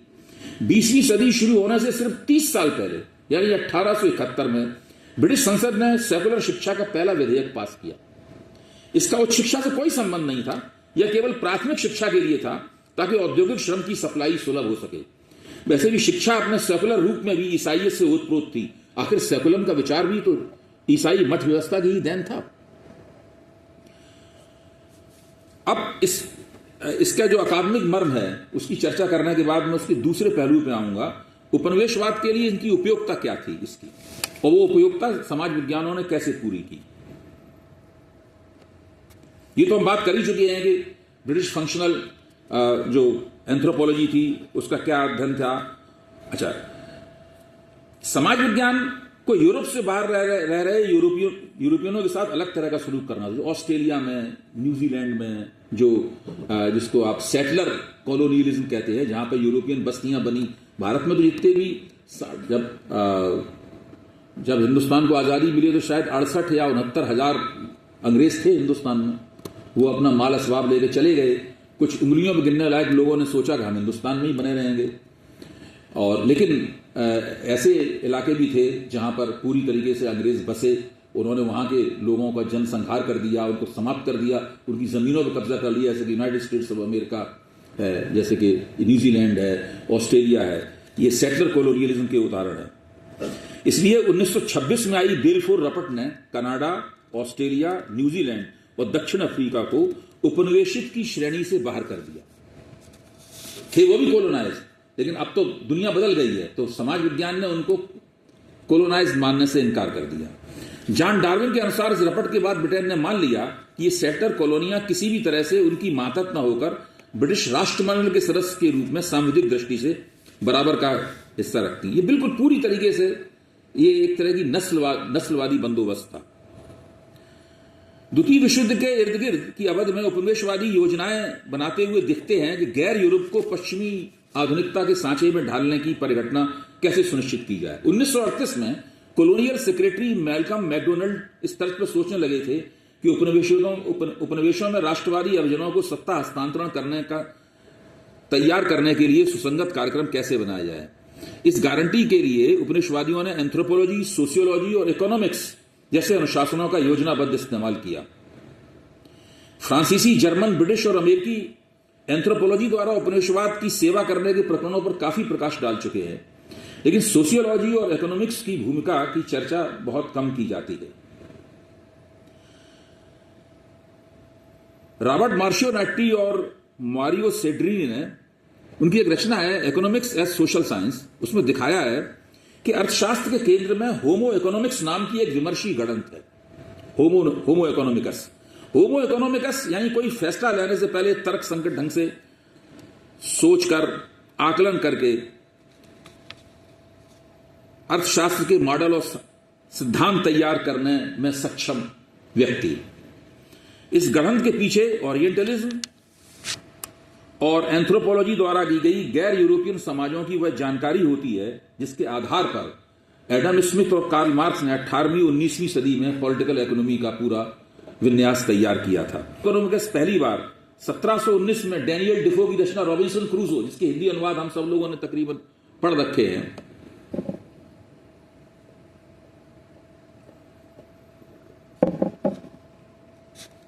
रॉबिन्सन क्रूसो के पृष्ठों पर कल्पित किया गया। तो रॉबिन्सन क्रूसो को भी साहित्य की एक बहुत महत्वपूर्ण कृति माना जाता है। जेम्स जॉयस ने लिखा है कि क्रूसो अंग्रेजों की औपनिवेशिक विजय का वास्तविक प्रतीक है। एक रेगिस्तानी द्वीप पर जेब में सिर्फ एक चाकू और एक पाइप के साथ अकेला फंस जाने वाला क्रूसो, वास्तुकार, बढ़ई, सान रखने वाला, खगोलविद, नानबाई, जहाज निर्माता, कुम्हार, सास बनाने वाला मोची, किसान, दर्जी और सारी पादरी, सारी भूमिकाएं वो एक साथ निभाता है। वह ब्रिटिश उपनिवेशक का सच्चा नमूना है। अब मार्शियोनेट्टी और सेड्रिनी बताते हैं कि इकोनॉमिक्स का इस्तेमाल कैसे किया गया। वो बताते हैं कि अर्थशास्त्र का साम्राज्यिक किरदार नव उदारतावादी इकोनॉमिक्स की देन न होकर क्लासिकल इकोनॉमिक्स की देन। स्मिथ ने अपनी विख्यात रचना वेल्थ ऑफ नेशन में बाजार पूर्व समाजों में होने वाले वस्तु विनिमय को अर्थव्यवस्था की श्रेणी में रखने से इनकार कर दिया। इस तरह अनुमान आधारित पद्धति का बेजा इस्तेमाल करते हुए उन्होंने इन समाजों में होने वाले आर्थिक विकास को हर तरह की सैद्धांतिक प्रासंगिकता से वंचित कर दिया। इस विनिमय की सर्वाधिक मानीखेज अभिव्यक्ति उपहार लेने देने में होती थी। स्मिथ की इस कार्यस्तानी का परिणाम यह निकला कि आधुनिकता के अन्य और गैर आधुनिक का अर्थशास्त्र के अर्थशास्त्र का बौद्धिक दुनिया से विलोपन हो गया। मार्शियोनेट्टी और सेड्रिनी ने इसे पश्चिमी अर्थशास्त्र का ओरिजिनल सिन करार दिया है।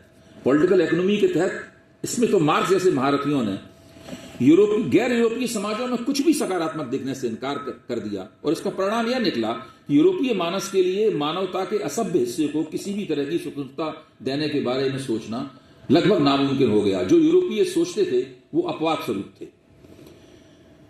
एक और विद्वान है जॉर्ज स्टीनमेट्स। उन्होंने सोशियोलॉजी और उपनिवेशवाद के रिश्तों पर विस्तृत रोशनी डाली है। 40 के दशक के मध्य से 60 के दशक की शुरुआत तक, जिसको डिकोलोनाइजेशन की अवधि कहा जाता है, इस कालखंड में यह कालखंड दरअसल कॉलोनियल रिसर्च और इंपीरियल सोशियोलॉजी का दौर था। यूरोपीय महाप्रभु इसके जरिए एक नया बंदोबस्त कायम करना चाहते थे। इसके केंद्र में विकासवाद था। इसके माध्यम से उपनिवेशित समाजों की पोस्ट कॉलोनियलिटी को आधुनिक और पश्चिम के अनुकूल बनाया जाने वाला था। भारत में तो डेवलपमेंटल कॉलोनियलिज्म का सिलसिला 1939 से शुरू कर दिया गया था। नई जिम्मेदारियां निभाने के लिए ब्रिटिश सरकार ने अपने कॉलोनियल स्टाफ में बढ़ोतरी की। भारतीय कॉलोनियल सर्विस में भी कर्मचारियों और अफसरों की संख्या बढ़ाई गई। 1945 के बाद फ्रांस ने अफ्रीकी उपनिवेश के प्रशासन में सैकड़ों नए अफसर और तकनीशियनों को जोड़ा। ब्रिटेन और फ्रांस ने नए कानून बनाए जिनके तहत औपनिवेशिक विकासिक परियोजनाओं में $30 करोड़ के बराबर निवेश अंग्रेजों की तरफ से और 1 अरब फ्रांक का निवेश फ्रांसीसियों की तरफ से किया गया। इस दौर में वैज्ञानिकों, इंजीनियरों और तकनीशियनों के साथ साथ समाजशास्त्रियों, सांख्यिकीविदों पर धुआंधार रकम खर्च की गई। फ्रांसीसी और ब्रिटिश साम्राज्यवाद के संदर्भ में स्टीनमेट्स ने इसे इंपीरियल फील्ड की संज्ञा दी है। उपनिवेशों की यहीं पे आता है कि समाज विज्ञानों को ऑटोनोमस कहा गया। आप समाज विज्ञानों को ऑटोनोमस भी कहते हैं और बड़े पैमाने पर डॉलर, पाउंड्स और फ्रांक्स में उनकी फंडिंग भी की जाती है। फ्रांसीसियों ने इस मकसद के लिए एक संस्था का ढांचा खड़ा किया गया। उसे ORSTON, Office de la Recherche Scientifique et Technique Outre कहा जाता है। IFN संस्था बनाई गई, Institut Francais de Afrique Noire. अंग्रेजों ने 40 के दशक में हुई कॉलोनियल रिसर्च कमेटी बनाई। फिर 1944 में colonial social science research institute बनाया। इस संस्था की स्थापना में उपनिवेशवाद के जाने माने पैरोकारों लॉर्ड हेली और लॉर्ड लुगार्ड से लेकर फेबियन समाजवाद के अनुयायी बुद्धिजीवियों ने भी अपनी भूमिका निभाई। इसके जरिए उपनिवेशों में अनुसंधान के लिए 5 लाख पाउंड प्रतिवर्ष खर्च किए जाने लगे। उन दोनों के लिहाज से यह बहुत बड़ी रकम थी। इसके अलावा इसी दौरान यूनेस्को, इंटरनेशनल अफ्रीका इंस्टीट्यूट, विभिन्न प्राइवेट फाउंडेशनों और यूनिवर्सिटी फंडों के जरिए कोलोनियल रिसर्च में बड़े पैमाने पर निवेश किया गया। इस काम में जिन समाजशास्त्रियों को लगाया गया उनकी एक समूह के रूप में एक खास तरह की संरचना थी। कई मसलों पर अलग अलग रवैया अख्तियार करने के बावजूद वे बिल्कुल एक जैसे संस्थानों में उनकी ट्रेनिंग हुई थी, एक ही तरह की कॉन्फ्रेंसेस में उनकी आपसी मुलाकातें होती थी, एक ही जैसी संस्था और सरकारी कमेटियों में वो भाग लेते थे। न केवल उनकी रचनाएं प्रकाशित करने वाली पत्रिकाएं समान थीं, उनकी नौकरियां भी एक ही जैसे शोध संस्थानों में थीं। CSSRC, IFN और ORSTOM की गतिविधियों में वे साथ साथ भागीदारी करते थे। रिसर्च के लिए दिए जाने वाला धन वामपंथी समझे जाने वाले समाजशास्त्रियों को भी मिलता था और गैर वामपंथी रुझान रखने वालों को भी। वामपंथियों में पियरे बोर्दियो और जॉर्ज बैलेंडियर जैसी हस्तियां थीं और गैर वामपंथियों में नॉर्बर्ट एलियास और जैक गुडी जैसे नाम थे। ब्रिटेन और फ्रांस के बीच अगर कोई अंतर था तो यह कि संस्थागत दृष्टि से ब्रिटिश विश्वविद्यालय और कॉलेजों के जरिए ब्रिटेन विश्वविद्यालय और कॉलेजों के जरिए यह काम करता था और फ्रांस की प्राथमिकता शोध संस्थानों के जरिए यह काम करने की थी। द्वितीय विश्व युद्ध के बाद औपनिवेशिक सोशल साइंस के तंत्र ने एक और बड़ी जिम्मेदारी संभाली, यह थी उपनिवेशों में अफसर के रूप में भेजे जाने वालों को प्रशिक्षित करने की जिम्मेदारी। सबसे पहले ऑक्सफोर्ड और कैम्ब्रिज विश्वविद्यालयों को इसकी बागडोर थमाई गई। इसके बाद लंदन विश्वविद्यालय की school of oriental and African studies SOAS और लंदन स्कूल ऑफ इकोनॉमिक्स ने इस काम में उत्साह से भागीदारी करनी शुरू की। इस प्रशिक्षण की संरचना को समझने के लिए LSE London school of economics द्वारा दी जाने वाली कोलोनियल ट्रेनिंग की पाठ्यक्रम संबंधी विवरणिका पर लिखी यह इबारत मददगार हो सकती है। बहुत ही रिवीलिंग है, आप जरा देखिए इसे। जो छात्र कोलोनियल फील्ड में विशेषज्ञता हासिल करना चाहता है उसे समाजशास्त्र के सामान्य सिद्धांतों से परिचित होना होगा। यूरोप और अमेरिका के अत्यधिक औद्योगिकृत समाजों की जांच पड़ताल के लिए जो पद्धतियां उपयुक्त हैं यही लाजमी तौर पर उपनिवेशित क्षेत्रों के लिए भी उपयोगी होंगी। जो वहां के लिए यह है, इस तरह से हम एक यूनिवर्सलिज्म, एक तरह की सार्वभौमिकता आरोपित करते हैं। अब एक इस पूरे अध्याय के मैं तीसरे हिस्से की तरफ जाता हूं और इसके बाद ये इसका अंतिम हिस्सा होगा। उसके बाद मैं एक छोटी सी उपसंहारात्मक टिप्पणी करूंगा। कोलोनियल रिसर्च, इंपीरियल सोशियोलॉजी और डेवलपमेंटल कोलोनियलिज्म से बनने वाली पोस्ट कोलोनियलिटी दरअसल विमर्शी दास्ता के लिए दी जाने वाली दावत थी। ऐसी बात नहीं कि विमर्शी दास्ता का विरोध नहीं हो रहा था। मैं छोटी सी रोशनी डालूंगा इसका विरोध करने वाले कौन थे। एशिया और अफ्रीका में भारतीय समाजशास्त्री विनय कुमार सरकार, मलेशियाई चिंतक सैयद हुसैन अल्तास, नाइजीरियाई चिंतक क्लॉड एके और चीनी मानवशास्त्री फी शियाओ तंग कुछ ऐसे दृष्टि संपन्न उदाहरण थे जो इस प्रकार के इंपीरियल सोशल साइंस की आलोचना कर रहे थे और बार बार संस्तुति कर रहे थे कि इनसे बचने के तरीके खोजे जाने चाहिए। लातिन अमेरिका के संदर्भ में वाल्टर मिन्योलो ने जानकारी दी है कि 1958 में एडमंडो गोरमन ने अपनी रचना the invention of America and inquiry into the historical nature of the new world and the meaning of history में उन मुद्दों पर प्रकाश डाला था जो आगे चलकर 80 के दशक में एडवर्ड सईद द्वारा उठाई गई। एडवर्ड सईद ने जो बातें कही हैं वो बातें लातिन अमेरिका के संदर्भ में पहले कही जा चुकी हैं बहुत बड़े पैमाने पर। उनके मुस्लिम सोसाइटी उनके अध्ययन के केंद्र में थे, लेकिन ये तमाम परिघटनाएं दूसरे जो पूर्व उपनिवेशित देश थे उनमें घट चुकी हैं। विनय कुमार सरकार 1937 में प्रकाशित अपनी रचना the positive background of Hindu sociology के जरिए प्राच्यवादी भारत विद्या की सुव्यवस्थित आलोचना पेश करते हैं। सैयद फरीद अल्तास की मान्यता है कि अपने विमर्श के हिंदूपन पर जोर देने के बावजूद यूरो केंद्रीयता को बेनकाब करने के मामले में सरकार का चिंतन अपने जमाने से आगे था। उन्होंने ओरिएंट और ऑक्सीडेंट में फर्क करने पर आधारित पश्चिमी सामाजिक सिद्धांत को आड़े हाथों लिया और हिंदुओं के सकारात्मक यथार्थवादी और सेकुलर सिद्धांत और संस्थाओं को नजरअंदाज करने की कड़ी आलोचना की। वे भारत की प्राचीन और मध्ययुगीन परिस्थितियों की तुलना यूरोपीय और अमेरिकी समाजों की आधुनिक और समकालीन स्थितियों से करने की चालाकी का पर्दाफाश करते हैं। उनके द्वारा आदर्श और यथार्थ के बीच अंतराल की जो उपेक्षा की जाती है, विनय कुमार सरकार ने उसकी भी पोल खोली। 1947 में प्रकाशित अपनी संपादित रचना डायलेमा ऑफ चाइनीज इंटेलेक्चुअल में फी शियाओ तंग ने दावा किया, एक चीनी मर्द और औरत खुद को जिस तरह परिभाषित करता है या करती है वह पश्चिमी व्यक्तिवाद से मूलतः भिन्न है। समाजशास्त्री बहसों में लगे चीनी प्रोफेसरों की आलोचना करते हुए फी का कहना था कि पश्चिमी समाजशास्त्र के जो सिद्धांत हैं वे चीन में ये प्रोफेसर चीन में लाए हैं, उनका चीन के सामाजिक यथार्थ से कोई ताल्लुक नहीं है। 50 और 60 के दशक में मलेशियाई विद्वान सैयद हुसैन अल्तास ने कैप्टिव माइंड की थीसिस का सूत्रीकरण किया। इसका सीधा मतलब है पश्चिमी ज्ञानात्मकता के कारागार में बंद मानस। अल्तास ने बंदी मानस की संरचना के जिन आयामों को रेखांकित किया है उनमें अहम है बौद्धिक गतिविधियों के दौरान अपनी देशज परंपराओं का न केवल संज्ञान लेने से इनकार करना बल्कि उनके प्रति बेगानेपन की स्थिति में रहना। क्लॉड एके मार्क्सवादी थे। क्लॉड एके ने अपनी विख्यात कृति सोशल साइंस एज इंपीरियलिज्म में उन मकसदों को पूरी तरीके से बेनकाब कर दिया जिनके लिए पश्चिम द्वारा समाज विज्ञान का एक औजार की तरह इस्तेमाल किया जाता है। उन्होंने स्पष्ट रूप से कहा कि मेरी थीसिस है कि विकासशील देशों के बारे में पश्चिमी विद्वत्ता साम्राज्यवादी है, क्योंकि यह विकासशील देशों पर पूंजीवादी मूल्य, पूंजीवादी संस्थाएं, पूंजीवादी विकास थोपती है या थोपने की कोशिश करती है। वह समाज वैज्ञानिक विश्लेषण का जोर इस बात पर रखती है कि विकासशील देश पश्चिम की नकल कैसे बने। वह ऐसी विचार प्रक्रियाओं, कार्यक्रमों और अस्पष्टताओं को बढ़ावा देती है, इससे पूंजीवाद और साम्राज्यवाद का हित साधन होता है। क्लॉड आगे चूंकि मार्क्सवादी थे तो उन्होंने कहा कि मार्क्सवाद भी इस समस्या को संबोधित नहीं करता, इसीलिए उन्होंने कहा, बहुत मशहूर बात है, एक नॉन कम्युनिस्ट मैनिफेस्टो की हमें आवश्यकता है। कम्युनिस्ट मैनिफेस्टो तो है ही, तो वो कहते हैं समाज विज्ञान और दुनिया में ज्ञानोत्पादन का जो बंदोबस्त है उसको दुरुस्त करने के लिए हमें एक नॉन कम्युनिस्ट मैनिफेस्टो की आवश्यकता है।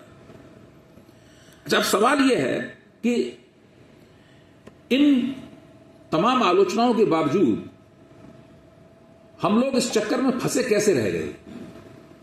हम लोग जो पश्चिमी सोशल थ्योरी की शिकंजे से निकलने की हम लोगों ने सुव्यवस्थित कोशिश क्यों नहीं कर पाई। हमारे अंदर ना वो राजनीतिक इच्छा शक्ति पैदा हुई, ना हमारे अंदर वो बौद्धिक इच्छा शक्ति दिखाई पड़ी। ऐसा क्यों हुआ? अब देखिए, इसके चक्कर वही है जो कॉन्टिन होमबोल्टिन यूनिवर्सिटी स्थापित कर दी गई थी। 1856 में भारतीय उपमहाद्वीप के 3 प्रेसिडेंसी महानगरों बंबई, कलकत्ता और मद्रास में उच्च शिक्षा के ब्रिटिश केंद्रों की तर्ज पर विश्वविद्यालयों की स्थापना हुई। कलकत्ता विश्वविद्यालय के प्रारूप पर बने ढाका विश्वविद्यालय में 1929 में अर्थशास्त्र, राजनीति विज्ञान, समाजशास्त्र, मानवशास्त्र, भूगोल के पाठ्यक्रम शुरू कर दिए गए। दक्षिण एशिया के अन्य देशों में भी इसी तरह का संस्थागत अकादमी घटनाक्रम चल रहा था। अफगानिस्तान के काबुल विश्वविद्यालय में 1939 से ही ये विषय पढ़ाए जा रहे थे। अध्यापन की बागडोर तुर्की के शिक्षकों के हाथ में थी और तुर्की के समाज वैज्ञानिक परिदृश्य पर फ्रांसीसी और जर्मन परंपराओं की बहुत गहरी छाप थी। बर्मा के रंगून विश्वविद्यालय की स्थापना ऑक्सफोर्ड और कैम्ब्रिज के तर्ज पर 1920 में ही हो गई थी। नेपाल के त्रिभुवन कॉलेज की स्थापना 1918 में अंग्रेजों के हाथों हुई। समाज विज्ञान के पहले विषय के रूप में 1943 में इस कॉलेज में अर्थशास्त्र की पढ़ाई शुरू हो गई। डच उपनिवेशकों द्वारा प्रशिक्षित इंडोनेशियाई विद्वान और शिक्षक 1920 से ही इंडोनेशिया में समाज विज्ञान का अध्यापन कर रहे थे।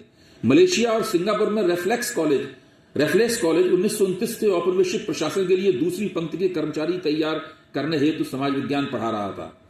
1949 में रेफ्लेक्स कॉलेज और king Edward college of medicine को मिलाकर मलाया विश्वविद्यालय की स्थापना की गई। 1958 में इस यूनिवर्सिटी के 2 स्वायत्त संभागों को कुआलालंपुर और सिंगापुर में कायम किया गया। बाद में स्वतंत्र विश्वविद्यालयों का दर्जा दे दिया गया। चीन और जापान औपचारिक रूप से उपनिवेशित नहीं थे, लेकिन ज्ञानोत्पादन के क्षेत्र में यूरो केंद्रीयता से निजात पाना उनके लिए भी नामुमकिन साबित हुआ। जापान में निजी सुधारों की अवधि में समाज विज्ञानों ने अपनी घुसपैठ की। इनमें जर्मनों और अमेरिकनों की प्रमुख भूमिका थी। चीन में 1902 में येन फू द्वारा हर्बर्ट स्पेंसर की रचना प्रिंसिपल्स ऑफ सोशियोलॉजी के चीनी भाषा में अनुवाद से पश्चिमी समाज विज्ञान की शुरुआत हुई। कालांतर में कम्युनिस्ट क्रांति और धीरे धीरे मार्क्सवाद के जरिए चीन में यूरो केंद्रित ज्ञानोपार्जन की मात्रा लगातार बढ़ती चली गई। अब मैं थोड़ा सा आखिर में भारत में क्या नजारा बना आजादी के बाद में, उसकी थोड़ी सी चर्चा करूंगा, तो उससे पता लग जाएगा कि स्थिति क्या थी। 1947 के बाद भारत में स्थापित समाज विज्ञान के अनुसंधान संस्थानों को या तो आंशिक रूप से या पूरी तरह विदेशी आर्थिक सहयोग, मुख्य तौर पर अमेरिकी सहयोग से ही स्थापित किया गया था। Indian institute for public administration IIPA अपने पहले 5 वर्षों में अमेरिकी धन पर ही चला। Indian centre for the developing society, इसमें मैंने खुद 20 साल तक काम किया है। अपने शुरुआती वर्षों में एशिया फाउंडेशन की मदद मिली। इसको रजनी कोठारी ने अपने एक इंटरव्यू में स्वयं स्वीकार किया है। एशिया फाउंडेशन से मिले डॉलरों की मदद से ही CSDS की स्थापना हुई थी। बाद में उन्हें लगा कि जब ये पता चला कि इंडिया फाउंडेशन का संबंध CIA से है, तो प्रोफेसर कोठारी को लगा इससे तो बहुत बदनामी हो जाएगी, और वो जब तक वैसी रकम कहीं और से न प्राप्त हो तो उसको वापस भी नहीं कर सकते थे। तो इंदिरा गांधी के पास गए। इंदिरा गांधी से उन्होंने कहा कि मैं ये रकम वापस कर देना चाहता हूं, और आप अगर इसकी मैचिंग ग्रांट हमें दे दें, भारत सरकार दे दे, वरना हमारी संस्था जो हमने बनाई है वो बंद हो जाएगी। तो इंदिरा गांधी ने हंस के कहा, अरे क्या लोगों को कहने दो, आप क्यों रखे रहो पैसा, रखे रहो डॉलर वो। नहीं, रजनी कोठारी का नहीं, मैं वापस करूंगा, वरना हम लोगों की बहुत बदनामी होगी, इसका CIA से ताल्लुक है। तो इंदिरा गांधी ने फिर व्यवस्था की कि भारत सरकार ने CSDS को उन डॉलरों के बराबर भारतीय रुपयों में ग्रांट दी। उस ग्रांट से CSDS चला, वो रुपए उन्होंने बाद में एशिया फाउंडेशन को वापस कर दिए डॉलर। चाहे अहमदाबाद का Indian institute for management IIM हो, या नई दिल्ली का इंडियन लॉ इंस्टीट्यूट हो, इन सभी की नींव विदेशी पैसे से पड़ी है। आजादी के बाद देश की राजधानी दिल्ली में विदेशी मदद से चलने वाले अनुसंधान संस्थानों, आप किसी भी सड़क पर निकल जाइए, जो दिल्ली का जो पॉश इलाका है, वहां पे इस तरह के संस्थान मिलेंगे, और लगभग सभी संस्थान बिना किसी अपवाद के किसी न किसी विदेशी मदद से ही स्थापित हुए थे, और उसी के आधार पर उनके शुरुआती 20-25 साल गुजरे। इनमें Indian institute for public opinion, institute of constitutional and parliamentary studies और इंडिया इंटरनेशनल सेंटर, ये सब लोग, ये सारी संस्था उसी तरीके से स्थापित हुई। इन संस्थाओं को चलाता कौन था? ऑक्सफोर्ड, कैम्ब्रिज, LSE और SOS में स्वास्थ्य में प्रशिक्षित भारतीय विद्वानों के हाथ में इनका संचालन था। स्वास्थ्य से इतिहास लेखन का प्रशिक्षण लेकर आए विद्वानों की तरफ से भारतीय इतिहास के साम्राज्यिक दौर को नफीस ढंग से जायज ठहराने की कोशिश की जाती थी। पोस्ट कॉलोनियल जमीन पर चलाए जा रहे इस बौद्धिक प्रोजेक्ट में हार्वर्ड, कोलंबिया, येल, MIT जैसे प्रतिष्ठित अमेरिकी संस्थान से पढ़कर आए विद्वानों की उल्लेखनीय भूमिका थी। जाहिर है दक्षिण एशिया के सबसे बड़े नव स्वतंत्र देश भारत के बौद्धिक तंत्र पर एंग्लो अमेरिकी छाप गहराई से लगी हुई थी। भारतीय समाज विज्ञान ब्रिटेन को मातृ देश की तरह देखता था। इसके साथ अमेरिकी संपर्कों की जुड़ाव ने इसे एंग्लो अमेरिकी डोमिनियन का सब कल्चर बना दिया था। अमेरिकी पाठ्यपुस्तकों को सस्ती दरों पर छापकर भारत के शिक्षा बाजार में बेचा जा रहा था। अकादमी मसलों में औपनिवेशिक मानस ही काम कर रहा था। विदेशी संस्थानों में प्रशिक्षण लेकर आए विद्वानों को भारत में प्रशिक्षित अनुसंधानकर्ताओं के मुकाबले बहुत तरजीह दी जाती थी। यूरोपीय अवधारणाओं के मुकाबले भारतीय स्थितियों की समझ बनाने का चलन आम था। स्थिति इतनी अफसोसनाक थी कि उस समय इस रवैये के विकल्प के बारे में सोचना भी मुश्किल था। ये तो तब की बात मैं बता रहा हूं, आजादी की तुरंत बाद की। जब मैं CSDS में गया, तो मैं आज भी मानता हूं CSDS ज्ञानार्जन करने के लिए बहुत अच्छी जगह है, लेकिन CSDS में मान लीजिए 2 प्रोफेसरों की वैकेंसीज निकलती हैं, 2 प्रोफेसरों के लिए जगह निकलती है, तो उसमें भारत में PhD किए हुए, भारत में भारतीय विश्वविद्यालयों में पढ़ाए हुए प्रोफेसर भी आवेदन करते हैं, और जो विदेशी विश्वविद्यालयों में पढ़ाते रहे हैं वहां से PhD करके वो भी आवेदन करते हैं। तो पहली प्राथमिकता उनको मिलेगी स्वाभाविक रूप से, जो कि पश्चिम से, जिन्होंने पश्चिम में पढ़ाया है, वहां रिसर्च की है या वहां उन्होंने PhD की है।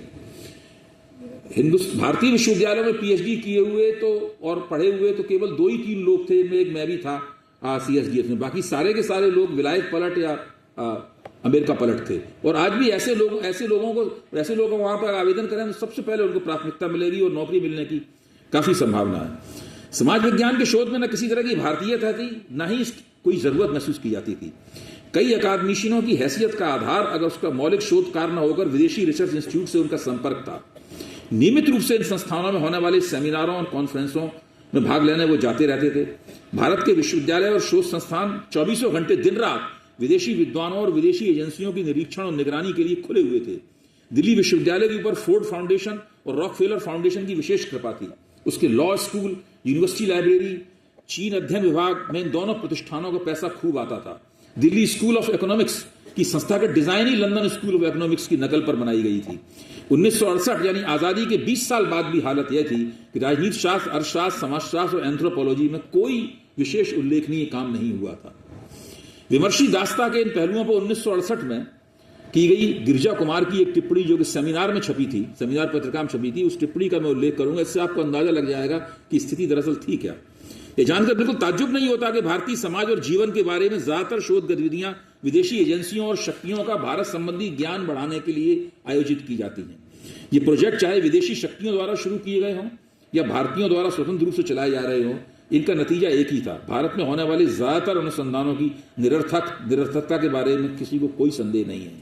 इस मौजूदा रवैये को अगर बदलना है तो अगले 5 साल के लिए अकादमिक कामकाज के लिए विदेशी मदद पर कुछ रोक लगा देनी चाहिए। इस अवधि के लिए पूर्ण प्रतिबंध लगा देना चाहिए और लगा देना और भी उचित होगा। इसी तरह में विदेशी विशेषज्ञों और सलाहकारों और विजिटिंग प्रोफेसरों के आगमन को भी रोक देना चाहिए। समाज वैज्ञानिकों की विदेश यात्राओं को इस प्रतिबंध से छूट देना ठीक नहीं होगा। यह लेखक Gokhale institute of politics and economics के निदेशक वीएम दांडेकर के साथ पूरी तरह सहमत है कि विदेश यात्रा को मूल अधिकारों की श्रेणी में नहीं रखा जा सकता। अकादमिक अटॉर्की अकादमिशियनों की मौजूदा पीढ़ी के लिए सर्वाधिक उचित नारा होना चाहिए। अच्छा, इस बहस में किन किन लोगों ने भाग लिया? जो सेमिनार, वो बहुत मशहूर सेमिनार का वो अंक आप देखिए, उसमें कौन थे? रजनी कोठारी, सतीश सबरवाल, योगेंद्र सिंह, पुण्यश्लोका राय, जेडी सेठी ऐसे विद्वान इस बहस में भागीदारी कर रहे थे। कम से कम एक बात पर इन सब लोगों में सहमति थी कि भारत में ज्ञानोत्पादन की प्रक्रियाओं पर पश्चिम के संस्थागत, व्यक्तिगत और आचरणगत वर्चस्व को किसी न किसी प्रकार कम किया जाना चाहिए। ज्ञानोत्पादन के भी उपनिवेशीकरण की तरकीबें ही बताई जा रही थी, चेतावनियां हवा में तैर रही थी। कोठारी ने एक लंबा 4 सूत्री कार्यक्रम भी इसके लिए पेश किया। लेकिन ध्यान देने की बात यह है कि सभी के विचारों में कहीं भी पश्चिमी सामाजिक सिद्धांत, उसके अनुशासनात्मक विन्यास और उसके बुनियादी तत्व चिंतन को लेकर कोई बेचैनी नहीं थी। इन विद्वानों में शायद ही आज कोई हमारे बीच हो, लेकिन उनकी सदिच्छाओं के प्रति आदर रखते हुए मैं ये सवाल तो पूछना ही चाहूंगा कि उनके लिए ज्ञान का एकमात्र रूप पश्चिमी ज्ञान ही क्यों था?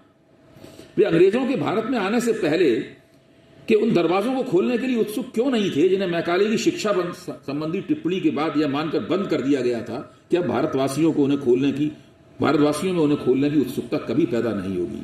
जिस अकादमिक अटार्की की अपील गिरजा कुमार ने की थी, उसमें पश्चिमी सामाजिक सिद्धांत के बरक्स स्वनिर्भरता के पहलू क्यों नहीं थे? अब इन सवालों के बाद मैं आपके सामने एक बहुत छोटी सी पहेली पेश करूंगा, उसके बाद मेरा ये लंबा व्याख्यान समाप्त हो जाएगा। और इस पहेली को हल करने का कोई इनाम मैं आपको नहीं दूंगा, क्योंकि ये पहेली बच्चे भी कर सकते हैं। मैं आपके सामने 2 उद्धरण रखूंगा। अब अंदाज लगाइए कि उन उद्धरणों में क्या लिखा हुआ है और किसने ये कहा होगा। पहला उद्धरण सुनिए आप। दुनिया के ज्यादातर आधुनिक विश्वविद्यालयों के समाज विज्ञान विभागों में तथाकथित यूरोपीय बौद्धिक परंपरा ही जीवंत दिखाई पड़ती है। मैं जीवंत शब्द को कुछ खास अर्थों में इस्तेमाल कर रहा हूं। केवल कुछ खास तरह की चिंतन परंपराओं के दायरे में ही हम सुदूर अतीत में समा चुके बुनियादी चिंतकों के साथ ऐसा सलूक कर सकते हैं जैसे कि वे न केवल हमारे अपने समय से संबंधित हों, बल्कि हमारे अपने समकालीन हों। समाज विज्ञान की जिस परंपरा में हम अनिवार्यता ऐसे जिन चिंतकों का सामना करते हैं उसे यूरोपीय या पश्चिमी कहा जाता है। मुझे पता है कि प्राचीन यूनान से चली आ रही जिस यूरोपीय बौद्धिक परंपरा नाम की चीज की चर्चा होती है, वह यूरोपीय इतिहास की अपेक्षाकृत ताजा छल रचना है।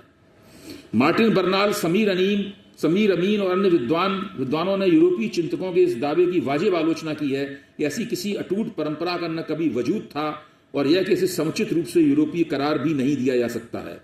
बहरहाल छल रचना हो या न हो, चिंतन की इसी वंशावली के साथ समाज वैज्ञानिक खुद को नत्थी पाते हैं। अगर आधुनिक भारत के विकास क्रम या सामाजिक व्यवहारों का विश्लेषण करने की जिम्मेदारी उठानी पड़े तो भारतीय समाज वैज्ञानिकों या भारत के बारे में समाज विज्ञान रचने वालों में शायद ही कोई हो जो 13वीं सदी के तर्कशास्त्री गंगेश अथवा व्याकरण और भाषा दर्शन के महारथी भर्तहरि या 10वीं 11वीं सदी के सौंदर्य शास्त्री अभिनव गुप्त के साथ गंभीर संवाद करना चाहेगा। दक्षिण एशिया में यूरोपीय औपनिवेशिक शासन का एक अफसोसनाक नतीजा है कि संस्कृत या फारसी या अरबी में जो बौद्धिक परंपराएं कभी अविच्छिन्न और जीवंत थीं, वे इस क्षेत्र में अधिकतर, शायद सभी आधुनिक समाज वैज्ञानिकों के लिए केवल ऐतिहासिक अनुसंधान का विषय रह गई हैं। वे इन परंपराओं को दरअसल मुर्दा मानकर इतिहास के हवाले कर चुके हैं। अब ये तो एक छोटा सा कोटेशन और वो मेरी पहेली होगी। यूरोप को प्रोविंशियलाइज करने का प्रोजेक्ट कभी भी यूरोपीय चिंतन को त्यागने का नहीं हो सकता, क्योंकि यूरोपीय साम्राज्यवाद का अंत होने के बाद यूरोपीय चिंतन हम लोगों को एक तोहफे के तौर पर मिला है। उसे प्रोविंशियलाइज करने की चर्चा केवल हम औपनिवेशिकता विरोधी कृतज्ञता की भावना के तहत ही कर सकते हैं।